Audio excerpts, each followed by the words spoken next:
My name is Etta Snyder, and I'm 27 years old. For most of my adult life, I believed that love didn't need a stage. I wasn't the kind of woman who dreamed about towering wedding cakes or dramatic aisle walks with everyone watching. What mattered to me was commitment, the quiet kind, the steady kind, the kind you choose every morning when nobody else is looking. That was why, when my boyfriend Daniel proposed, we agreed almost immediately on a simple court wedding. No fuss, no spectacle, no debt. Just the two of us, a judge, a few signatures, and the beginning of a life we were building together. Daniel felt the same way I did. We talked about it late at night, sprawled across our couch with half-finished mugs of tea between us. We wanted to put our money toward a home, toward travel, toward a future that didn't revolve around pleasing other people. Spending thousands on a single day felt unnecessary, almost irresponsible. For a while, everything was peaceful. Then our families found out. At first, it was excitement, calls, messages, congratulations that felt warm and genuine. But the moment we mentioned courthouse wedding, the mood shifted. Smiles tightened, voices sharpened, suggestions turned into objections. My parents were especially vocal. "You can't do that," my mother said, as if I'd suggested something shameful. "You're our first child to get married," my father added. "This is supposed to be a big moment."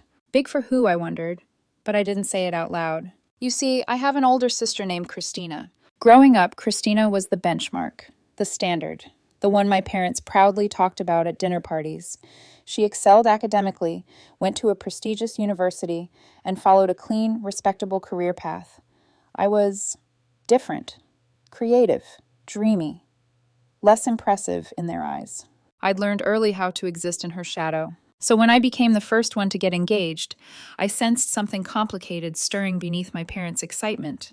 Pride, yes, but also urgency, almost like they needed my wedding to mean something, to compensate for the fact that Christina, the golden one, hadn't reached that milestone yet. They insisted on a grand wedding. Daniel's parents agreed.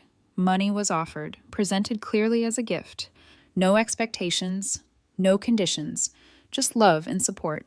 Against our better judgment, Daniel and I caved. We told ourselves we were doing it for family harmony, that it wouldn't hurt to celebrate, that maybe we'd regret not having a wedding later on. I threw myself into planning. For months, my life became a swirl of spreadsheets, venue tours, fabric samples, and floral arrangements. I spent hours on the phone with vendors, obsessing over details I never thought I'd care about. I worked closely with Daniel's mother, and to my surprise, those weeks became some of my favorite memories. She listened. She valued my input. She treated me like I mattered. That feeling was intoxicating. We found the perfect venue, a place that felt warm and intimate without being excessive. The caterer was booked, invitations were sent, deposits were paid. The dress, my dress, hung in the back of my closet like a promise waiting to be fulfilled. Christina, meanwhile, stayed distant. She declined being a bridesmaid, said she preferred to just attend. She skipped dress shopping, citing vague plans. Her congratulations came in the form of a short text message. No call, no enthusiasm, just polite acknowledgement. It hurt more than I wanted to admit. I had hoped, naively, maybe, that my wedding would bring us closer, that this shared milestone might soften the edges between us. Instead, it only highlighted the gap that had always been there. Then, one morning, everything shifted. My parents called and asked me to come over immediately.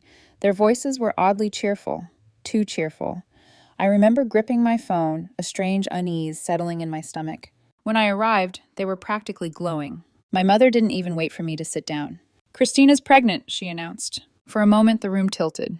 Pregnant? I hadn't known she was dating anyone seriously. There had been no hints, no whispers, nothing. The news felt like it came out of thin air. My parents gushed. A miracle, a blessing, our first grandchild. My mother clasped her hands together like she was holding onto something sacred. I tried to keep up. I smiled. I told them congratulations. Part of me genuinely felt happy for my sister. A baby is a blessing, no matter the circumstances. But my thoughts were racing.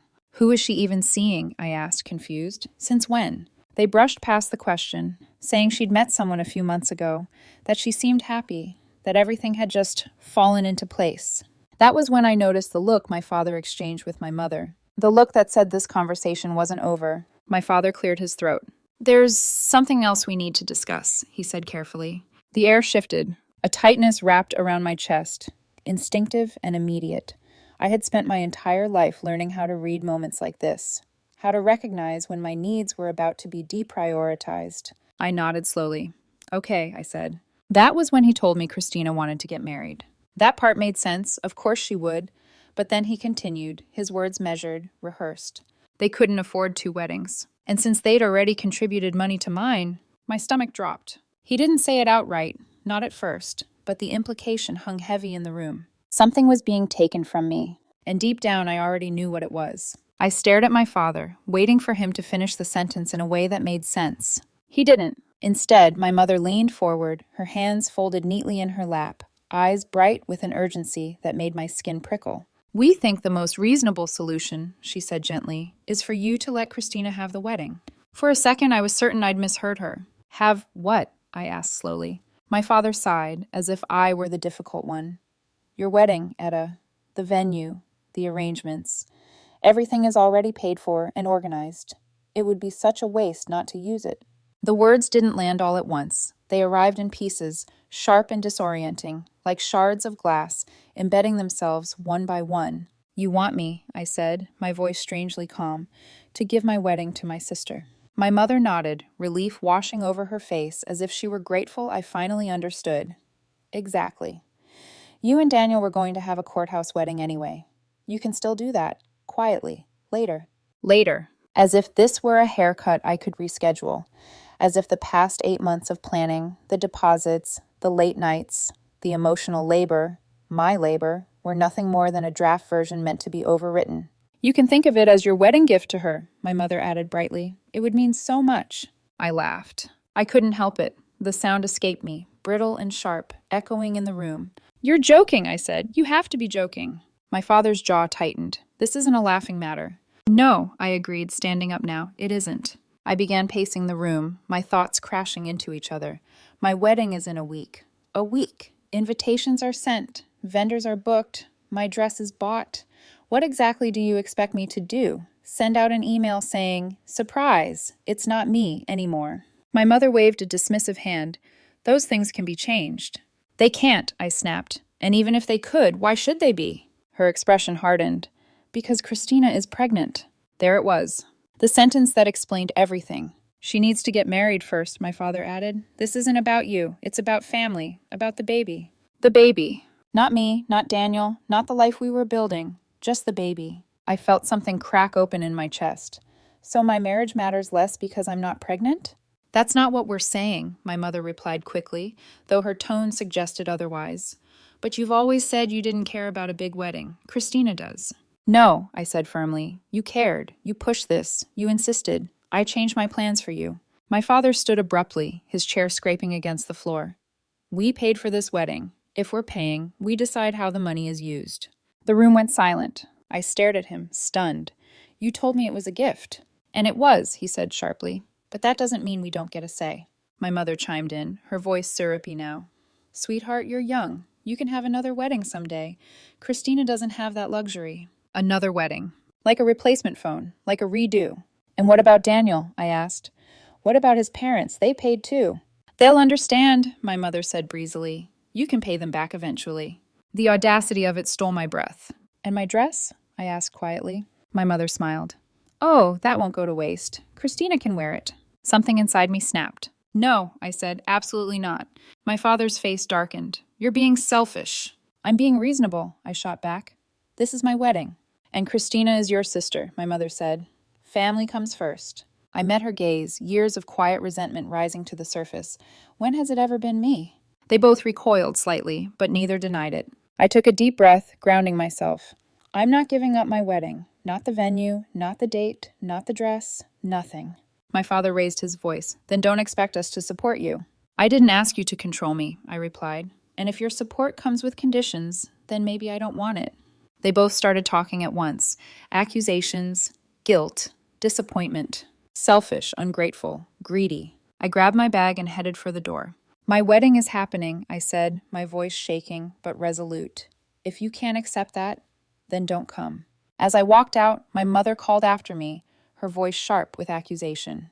You're tearing this family apart. I didn't turn around, because for the first time I realized the truth. The family had already chosen, just not me. By the time I got home, my hands were still shaking. I dropped my bag by the door and sank onto the couch, staring at the wall like it might explain what had just happened. The house felt too quiet, like it was holding its breath with me. Daniel came out of the bedroom a few minutes later. The moment he saw my face, his expression changed. "What happened?" he asked softly. That was all it took. I broke. The words came pouring out. Everything my parents had said, every accusation, every demand. I told him about Christina's pregnancy, about the wedding, about the way my mother had suggested handing over my dress like it was a spare sweater. I didn't censor my emotions. I didn't try to be calm or reasonable. By the time I finished, my throat was raw and my eyes burned.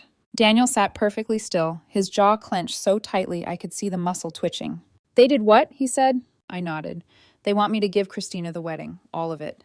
He stood up so suddenly the coffee table rattled. "That's insane." "I know.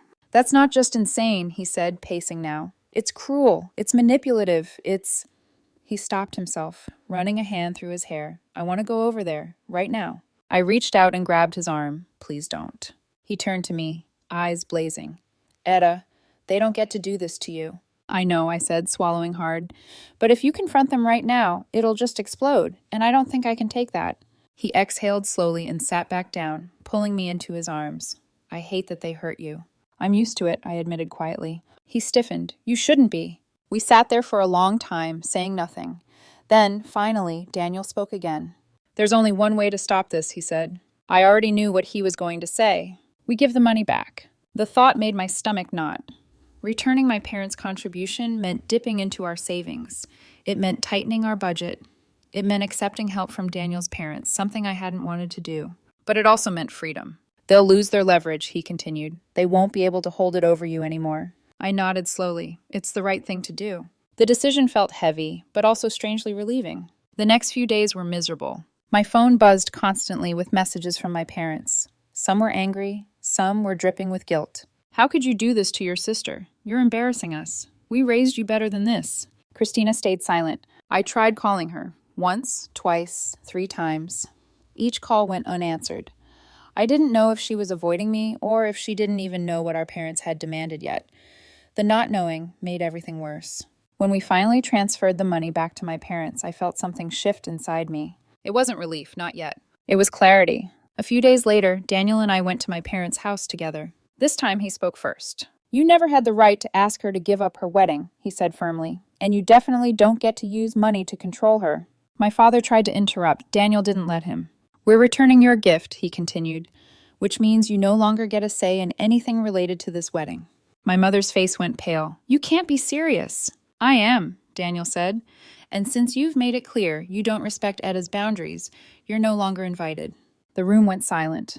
"You're uninviting us?" my father asked incredulously. "Yes," I said, finding my voice. "I am." My mother's eyes filled with tears. Whether they were genuine or performative, I couldn't tell.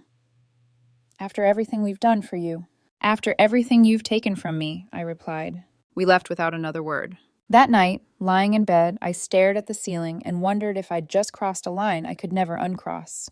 But for the first time in my life, the fear wasn't louder than the peace. I had chosen myself, and whatever came next, I would face it on my own terms. Christina finally called me 3 days later. Her name lit up my phone while I was folding place cards at the dining table.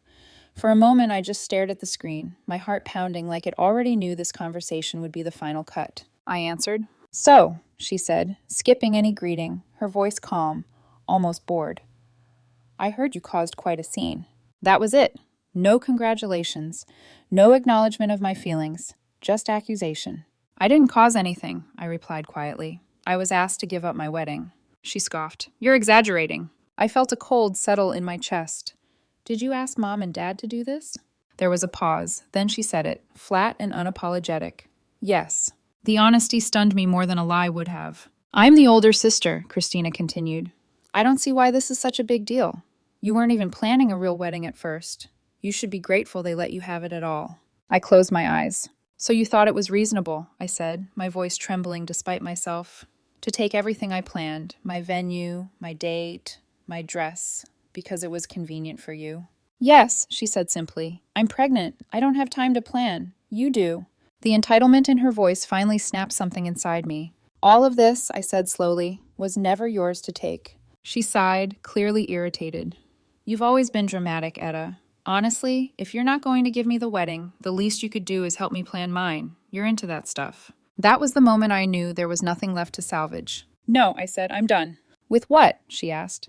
With being treated like I don't matter, I replied. You're not invited to my wedding. She didn't even sound surprised. Fine. I wasn't planning on going anyway. The call ended. I sat there for a long time after, staring at the blank screen. I waited for the grief to hit, for the guilt, the second guessing. Instead, I felt light. The final confrontation came 2 days later, when my parents showed up unannounced. My mother was crying before she even stepped inside. If you go through with this, she said, voice shaking, we're done. You'll be choosing him over your family. I looked at Daniel, then back at her. No, I said calmly, I'm choosing myself. My father scoffed. You'll regret this. One day you'll have children and wish they had grandparents. Daniel stepped forward then, his voice steady but firm. If we have children, they won't grow up watching their mother be disrespected. That's not the kind of family we want. My parents left furious and humiliated. A week later, Daniel and I stood at the altar. The venue glowed with soft light. The music was gentle. Friends and chosen family filled the seats, people who showed up without conditions. My parents weren't there. Neither was Christina. There were moments when I felt the ache of that absence, but it didn't overshadow the joy. When I walked down the aisle, Daniel's eyes filled with tears. When we said our vows, my hands were steady. When we kissed, the room erupted in applause that felt genuine and earned. That day wasn't perfect. It was peaceful. And for the first time in my life, I understood something clearly. Losing people who only loved me when I complied wasn't a loss at all. It was freedom.